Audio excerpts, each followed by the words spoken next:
नमस्कार दोस्तों, स्वागत है आपका अपने चैनल स्टडी अड्डा में। तो दोस्तों, जो यूटेट का हमारा पेपर हुआ था, पेपर फर्स्ट, उसका जो सेट ए है, उसका जो हमने सीडीपी का पार्ट था वो अपलोड कर दिया है। अगर आपने नहीं देखा है तो हमारे चैनल पर जाकर आप उसको देख सकते हैं। और आज की ये जो वीडियो है, इसमें हम इन्वायरमेंटल स्टडीज़ यानी कि पर्यावरण अध्ययन, इसको हम ईबीएस भी बोलते हैं, इस ईबीएस के जो क्वेश्चंस हैं उनको डिस्कस करने वाले हैं। यहाँ पर मैं उनके आंसर आपको बता दूंगा। आपने मैच करना है कि आपके कितने सही रहे हैं और कितने गलत रहे हैं, और जितने नंबर आपके बन रहे हैं आपने कमेंट बॉक्स में उसको बता देना है। ठीक है। तो देखिए, अगर मैं नॉर्मली आपको कहूँ कि ये जो हमारा ईवीएस का लेवल है भाई, बहुत टफ लेवल रहा है। कि भाई इस लेवल का जो ईवीएस इसमें आ रखा है, ऐसा लेवल तो किसी ने पढ़ाया ही नहीं होगा। क्योंकि इसमें कुछ क्वेश्चंस तो ऐसे हैं जिनको हम यूपीएससी लेवल का मान सकते हैं। ये जो प्राइमरी का एग्ज़ाम है भाई, इस एग्ज़ाम के अंदर इस टाइप का जो लेवल है वो तो आना ही नहीं चाहिए था। भाई आप बच्चों को प्राथमिक शिक्षक बना रहे हो, कोई अधिकारी नहीं बना रहे हो। ठीक है। चलो फिर भी अब ऐसा क्वेश्चन आ गया है तो डिस्कस कर लेते हैं। हालांकि इस टाइप के इसमें जो क्वेश्चन आ रखे हैं, इनके आंसर ढूंढने में भी मुझे काफ़ी टाइम लग गया है। ठीक है ना। तो अब मैंने आंसर सारे ढूंढ लिए हैं, और जो आंसर है बिल्कुल सटीक है। आपको कोई भी टेंशन लेने वाली बात उसमें है नहीं, क्योंकि मुझको टाइम लगा है। इसीलिए कि भाई आपको कोई भी दिक्कत प्रॉब्लम ना आए, बिल्कुल आप सटीक आंसर लगा सकें। इसीलिए मैंने ये जो आंसर की है लाने में भी टाइम किया है। हालांकि सभी तरह की जो वीडियो है मेरे पास बिल्कुल रेडी हैं, टाइम टू टाइम धीरे धीरे आपके पास पहुँचती रहेंगी।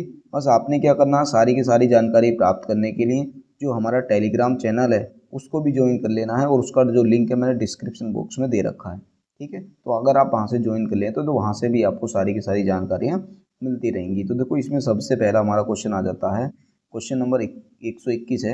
यहाँ पर आप देख रहे होंगे, लिखा है कि पर्यावरण, वन और जलवायु परिवर्तन मंत्रालय ने ग्रीन हाउस गैस उत्सर्जन तीव्रता यानी कि GII लक्ष्य नियम 2025 कब अधिसूचित किया था। तो ये क्या था, 30 मार्च 2025 को, यानी कि ऑप्शन नंबर जो सी है वो इसका राइट है। अगला हमारा क्वेश्चन है कि निम्नलिखित ग्रीन हाउस गैसों में उसकी उनकी वैश्विक तापन क्षमता यानी कि ग्लोबल वार्मिंग पोटेंशियल के घटते क्रम में व्यवस्थित करें। यानी कि इनको घटते क्रम में हमें लिखना है। तो घटते क्रम में अगर हम देखेंगे तो यहाँ पर जो सबसे कम आ जाता है, जो सबसे ज़्यादा आता है वो होता है सल्फर हेक्साफ्लोराइड, उसके बाद नाइट्रस ऑक्साइड, और उसके बाद आता है मीथेन, और कार्बन डाइऑक्साइड आता है सबसे बाद में। इस तरह से हम देखेंगे तो हमारा ये हो जाएगा 1, 2, 3 और चौथे नंबर पे, यानी कि 2, 3, 4, 1, 2, 3, 4, 1 ये आता है हमारा ऑप्शन नंबर सी में। तो ऑप्शन नंबर सी इसका राइट हो जाएगा। अगला आ जाता है कि पर्यावरण अध्ययन की पाठ्य पुस्तक बाल केंद्रित है ताकि बच्चे क्या कर सकें भाई, अन्वेषण के द्वारा सीख सकें, ना कि रटने के द्वारा। ठीक है। तो ऑप्शन नंबर बी इसका राइट है कि ताकि जो बच्चे हों वो अन्वेषण के द्वारा सीख सकें, ना कि रटने के द्वारा। अगला हमारा क्वेश्चन है कि मिट्टी के खनिज हैं। तो मिट्टी के जो खनिज हैं वो यहाँ पर हमने बताने हैं। तो मिट्टी का जो खनिज होता है वो होता है फाइलोसिलिकेट्स, यानी कि ऑप्शन नंबर डी इसका राइट हो जाएगा। अगला आ जाता है कि प्राथमिक छात्रों के लिए ईबीएस में निम्नलिखित में से कौन सी सबसे उपयुक्त रचनात्मक मूल्यांकन रणनीति है। तो ये हो जाएगा समूह चर्चाओं का अवलोकन करना और वास्तविक घटनाओं का रिकॉर्ड रखना। यही हो जाएगा इसका बिल्कुल राइट आंसर हो जाएगा।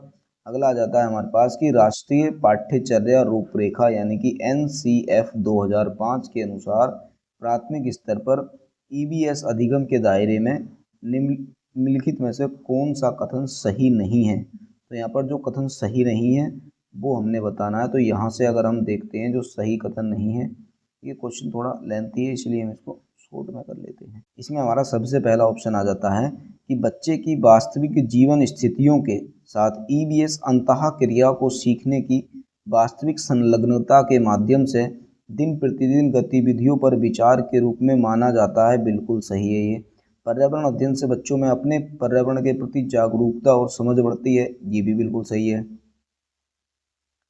पर्यावरण अध्ययन का उद्देश्य विद्यार्थियों और वास्तविक जीवन की दुनिया, प्रकृति और समाज से परिचित कराना है जिसमें वे रहते हैं, ये भी बिल्कुल सही है। यानी कि तीनों के तीनों बिल्कुल सही हैं, और ये आ जाते हैं हमारे ऑप्शन नंबर डी में। तो ऑप्शन नंबर डी क्या हो जाएगा, इसका राइट हो जाएगा। अगला आ जाता है हमारे पास कि उत्तराखंड में दून घाटी के निर्माण के लिए मुख्य रूप से कौन सी नदी जिम्मेदार है। तो दून घाटी के निर्माण के लिए जो नदी जिम्मेदार हो जाएगी वो हो जाएगी यमुना, यानी कि ऑप्शन नंबर बी क्या हो जाएगा, इसका राइट हो जाएगा। अगला आ जाता है हमारे पास कि नैनो फिल्टर तकनीक का उपयोग कम लागत वाला ऑर्सेनिक फिल्टर अमृत किसके द्वारा विकसित किया गया था? तो ये किया गया था आईआईटी मद्रास के द्वारा, यानी कि ऑप्शन नंबर ए इसका राइट है। अगला हमारा क्वेश्चन आ जाता है कि एक समूह चर्चा के दौरान प्रिया ने सुझाव दिया कि केवल लड़कों को ही पवन चक्की का मॉडल बनाने के लिए उपकरण चलाने चाहिए, जबकि लड़कियों को उसे सजाने पर ध्यान केंद्रित करना चाहिए। यानी कि लड़की बोल रही है कि लड़कों को सिर्फ उपकरण चलाने के लिए दिए जाने चाहिए, जबकि लड़कियों को उसे सजाने पर ध्यान केंद्रित करना चाहिए। शिक्षिका ने लड़के और लड़कियों दोनों को गतिविधि के सभी भागों को आजमाने के लिए प्रोत्साहित किया। शिक्षिका का यह कार्य निम्नलिखित में से किस पर्यावरण अध्ययन पाठ्यचर्या संबंधी अपेक्षाओं का समर्थन करता है? यानी कि शिक्षिका ने क्या कहा कि दोनों मिलकर इसको काम को करो। तो शिक्षिका का ये जो संबंध है ये क्या दर्शाता है? ये दर्शाता है कि समानता, न्याय और मानवीय गरिमा से संबंधित मुद्दों की पहचान कराना, यानी कि ऑप्शन नंबर डी क्या हो जाएगा? इसका बिल्कुल राइट आंसर हो जाएगा। अगला जाता है हमारे पास कि राजेश कक्षा 5 के शिक्षक हैं, वह विद्यार्थियों को वृक्ष संरक्षण की अवधारणा के प्रति संवेदनशील बनाने की योजना कर रहे हैं। निम्नलिखित में से कौन सी गतिविधि सबसे उपयुक्त है? तो यहाँ पर जो सबसे उपयुक्त हो जाएगी वो ऑप्शन नंबर ए ही हो जाएगी। इसमें है कि प्रत्येक शिक्षार्थी को एक पौधा अपनाने और उसका पोषण करने के लिए प्रेरित करें। ठीक हो गया? यानी कि जब एक बच्चा एक पौधा अपना लेगा और उसका पोषण करेगा तो उससे क्या होगा, उसके अंदर वृक्ष संरक्षण की जो भावना है उसको पैदा हो जाएगी।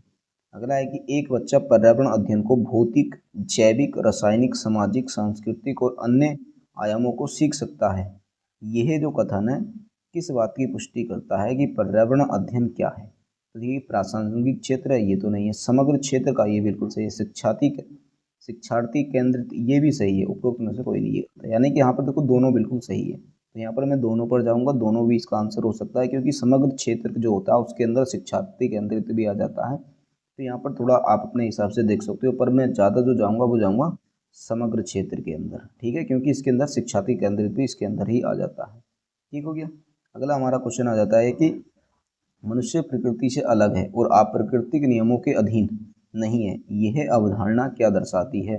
तो यह दर्शाती है सीमांत नैतिकता की। ठीक है, हालांकि टफ क्वेश्चन है ये बहुत ही। अगला हमारा क्वेश्चन है कि निम्नलिखित में से कौन सा सतत विकास लक्ष्य, सस्टेनेबल डेवलपमेंट गोल यानी कि SDG, सभी के लिए जल और स्वच्छता की उपलब्धता और सतत प्रबंधन सुनिश्चित करता है? तो ये करता है SDG 6, यानी कि ऑप्शन नंबर सी इसका राइट है। अगला है कि डेजर्ट नेशनल पार्क किस लुप्त प्रायः पक्षी प्रजाति के लिए प्रसिद्ध है? तो ये ग्रेट इंडियन बस्टर्ड के लिए फेमस है। ठीक है, अगला हो जाएगा हमारा राष्ट्रीय जलमार्ग संख्या 1 किन नगरों को जलमार्ग से जोड़ती है? तो ये जो पहला है हल्दिया तथा इलाहाबाद से जोड़ती है राष्ट्रीय जलमार्ग संख्या 1। अगला हो जाएगा कि राष्ट्रीय जैव विविधता प्राधिकरण स्थित है? तो ये जो राष्ट्रीय जैव विविधता प्राधिकरण है ये चेन्नई में स्थित है। जीवाश्म ईंधन को निम्नलिखित में से किस तकनीक के द्वारा निकाला जाता है? तो ये निकालते हैं हम हाइड्रोलिक फ्रैक्चरिंग के द्वारा, यानी कि ऑप्शन नंबर बी इसका राइट है। अगला हो जाएगा हमारे पास कि वह उपकरण जो वायुमंडल में विभिन्न ऊंचाइयों पर तापमान, दबाव और आर्द्रता को मापता है। देखिए बिल्कुल नया क्वेश्चन है ये हो जाएगा रेडियो साउंड, यानी कि ऑप्शन नंबर 20 का राइट है। अगला हो जाएगा हमारे पास उत्तराखंड वन विभाग ने राज्य का पहला साइकेड गार्डन किस स्थान पर स्थापित किया है? तो उत्तराखंड का जो पहला साइकेड गार्डन है ये हल्द्वानी के अंदर स्थापित किया गया है। अगला है कि निम्नलिखित में से कौन सा उत्तराखंड का पहला रामसर स्थल है? तो देखिए उत्तराखंड का पहला और एक ही रामसर स्थल है, वो हो जाएगा आसन संरक्षण रिजर्व, यानी कि ऑप्शन नंबर सी इसका राइट है। अगला हमारा हो जाएगा कि राइनो DNA इंडेक्स सिस्टम यानी कि RHO डिस किस मंत्रालय द्वारा प्रारंभ किया गया है? तो ये किया गया है पर्यावरण, वन और जलवायु परिवर्तन मंत्रालय द्वारा, यानी कि ऑप्शन नंबर सी इसका राइट है। अगला है कि भारत के पहले एशियन किंग गिद्ध जटायु संरक्षण और प्रजनन केंद्र की स्थापना कहाँ की गई है? तो ये की गई है महाराजगंज के अंदर, यानी कि ऑप्शन नंबर 20 का राइट है। अगला है कि निम्नलिखित में से किस क्षेत्र में अधिकतम विविधता है? तो अधिकतम जो विविधता है ये आपको समुद्रों के अंदर देखने को मिलती है, और समुद्र में आपको मिलती है प्रवाल भित्तियां, यानी कि ऑप्शन नंबर डी इसका राइट है। भारत में कितने जैव भौगोलिक क्षेत्र हैं? तो भारत में जैव भौगोलिक क्षेत्रों की संख्या 10 है अभी तक। ठीक है, अगला क्वेश्चन है कि कार्बन फुटप्रिंट शब्द का तात्पर्य है? तो कार्बन फुटप्रिंट ये दर्शाता है कि किसी व्यक्ति या संगठन द्वारा उत्सर्जित ग्रीन हाउस गैसों की कुल मात्रा, यानी कि ऑप्शन नंबर सी इसका राइट हो जाएगा। अगला है हमारा, इनमें से कौन सा पवित्र उपवन विभिन्न जंगली पौधों के लिए जीन बैंक के रूप में कार्य करता है? बहुत ही ज़्यादा टफ क्वेश्चन है, ये हो जाएगा देवराय। ठीक है। अगला है कि निचली कक्षाओं में पर्यावरण अध्ययन विषय में रुचि पैदा करने के लिए उपयोग की जाने वाली शिक्षण पद्धति होनी चाहिए, तो ये मनोरंजनात्मक एवं खेल संबंधी होनी चाहिए, यानी कि ऑप्शन नंबर 20 का राइट है। अगला है कि प्रवाल भित्तियों के संरक्षण के लिए भारत सरकार ने निम्नलिखित में से किस एक को समुद्री पार्क घोषित किया है? तो ये क्या, कच्छ की खाड़ी को, यानी कि ऑप्शन नंबर सी इसका राइट है। अगला हो जाता है हमारे पास कि पर्यावरण अध्ययन पढ़ाने के लिए निम्नलिखित में से कौन सा उद्देश्य आवश्यक नहीं है? आवश्यक नहीं है ये बताना है, तो बुनियादी वैज्ञानिक अवधारणाओं और सिद्धांतों को याद करना। देखो मैंने कहा था जहाँ भी याद करना आ जाए तो ये तो बिल्कुल गलत ही हो जाएगा, और यहाँ पर गलत ही बताना है, तो यही इसका राइट आंसर हो जाएगा। अगला है कि पर्यावरण की निम्नलिखित घटनाओं में से कौन पदार्थ का प्रभावी वाहक है? तो पदार्थ का जो प्रभावी वाहक हो जाएगा वो हो जाएगा वायुमंडल और स्थलमंडल। ठीक है, यानी कि ऑप्शन नंबर जो बी हो जाएगा वो इसका राइट आंसर हो जाएगा। ठीक हो गया। अभी देखो ये क्या, हमने जितने भी हमारे EVS के 30 क्वेश्चंस थे कुछ ही मिनटों के अंदर हमने सारे के सारे कंप्लीट कर लिए हैं। और हाँ देखो, मैंने अपनी तरफ से बिल्कुल जांच पड़ताल करने के बाद ही ये आंसर की आपको दी है। मेरी तरफ से इसका एक भी आंसर गलत नहीं है। फिर भी हाँ, अगर कोई भी अगर आंसर गलत हो जाता है तो उसके लिए माफ़ी चाहता हूँ। और हाँ, अगर आपको कोई भी क्वेश्चंस का जो आंसर है वो गलत लगता है तो आप उसका जो आंसर है कमेंट बॉक्स में ज़रूर बताइएगा। और आपके कितने नंबर EVS में बन रहे हैं ये भी आपने कमेंट बॉक्स में बताने हैं। और वीडियो अगर आपको अच्छी लगी हो तो वीडियो को लाइक कर देना, चैनल को सब्सक्राइब कर लेना। आपके जितने साथी हैं अगर उन्होंने भी यूटेट का एग्ज़ाम दिया तो इस वीडियो को उन लोगों तक ज़रूर से ज़रूर शेयर कर देना। और हाँ, एक चीज़ मैं और कहना चाहूँगा कि देखिए अभी आज क्या है, मेरी कई सारी वीडियो यूट्यूब पर डल जाएंगी, तो उसके लिए क्या है, हर वीडियो का नोटिफिकेशन शायद यूट्यूब आपको ना दे, तो आपने क्या करना है, हमारे टेलीग्राम चैनल को ज़रूर से ज़रूर ज्वाइन कर लेना है। तो देखिए टेलीग्राम में मैं क्या है ना, सारी की सारी जितनी भी वीडियो अपलोड करता हूँ उनका लिंक वहाँ पर डाल देता हूँ, तो आपको वहाँ से आसानी से उनका नोटिफिकेशन प्राप्त हो जाएगा। ठीक है, तो मिलते हैं बहुत ही जल्द अगली वीडियो में, तब तक के लिए बेस्ट ऑफ लक।